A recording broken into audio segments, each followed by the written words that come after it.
Première génération avec avoir rompu cette harmonie-là. Alors que la question que je pose, c'est est-ce que c'était pas mieux avant, justement? Déjà avant, l'espérance de vie était moindre. Mmh. Donc on vieillissait plus facilement à la maison. Il y avait d'autres valeurs aussi. Là maintenant, on vit beaucoup plus longtemps. Les résidents rentrent en EHPAD à 85 ans. Ce qui se passe maintenant, qui ne se passait pas avant, je pense qu'on est dans une société très jeuniste, Mmh. où il faut être performant, il faut pas, surtout pas vieillir, on n'a plus le droit Ouais. de vieillir.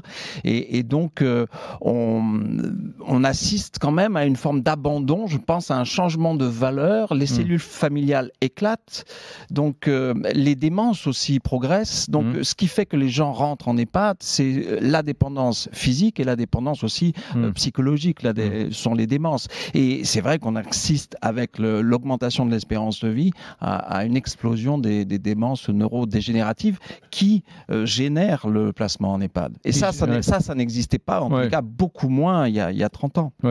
Ouais, ouais, il y a 30 ans, on mourrait plus souvent, je sais pas, d'infarctus ou de cancer, mais effectivement, les populations allaient moins souvent dans cette phase ultime qui est Mais celle de il la faut vie. pas.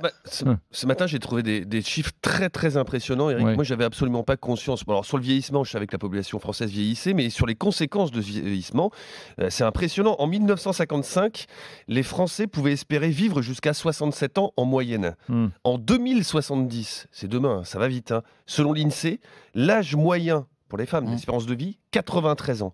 90 ans pour les hommes. Chaque année, en moyenne, nous gagnons 3 mois d'existence. Entre 2005 et 2018, le nombre de personnes âgées de plus de 85 5 ans a augmenté de 40%. Mmh. Il y a aujourd'hui à peu près 2 millions de Français âgés de plus de 85 ans dans le pays.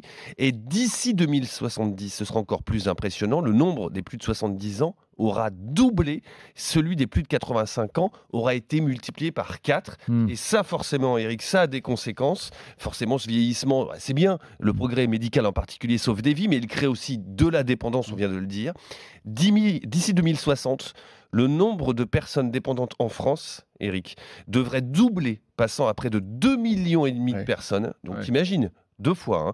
Une dépendance particulièrement mal gérée en France. Le financement, moi je ne savais pas du tout, c'est 24 milliards d'euros par an d'argent public, hein. C'est 1,1% du PIB consacré à la dépendance.